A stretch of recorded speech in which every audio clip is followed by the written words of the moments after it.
नमस्कार मित्रांनो, हे आहे माझं ऑफिसमध्ये आम्ही क्रिसमससाठी डेकोरेशन केलेलं आहे. हा माझा फर्स्ट ब्लॉग आहे. कसा वाटला मला नक्की सांगा तुम्ही कमेंटमध्ये. आणि हे बघा तुम्ही, मी तुम्हाला दाखवतो आहे आमच्या ऑफिसमध्ये डेकोरेशन केलेलं क्रिसमस निमित्त. हे आहे माझं ऑफिस.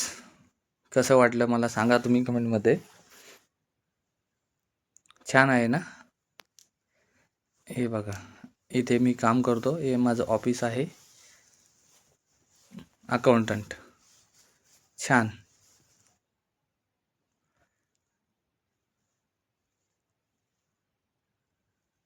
हे बघा, ऑफिसवरून मी निघालोय आता घराकडे. रात्रीची वेळ आहे त्याच्यामुळे रस्त्यावर जास्त ट्रॅफिक नाही आहे, लाईट्स आहेत. खूपच निर हे बघा, मित्राला भेटायला गेलो होतो तिकडे, त्याच्याकडे. छान आहे बघा, कॉफी वगैरे घेतली.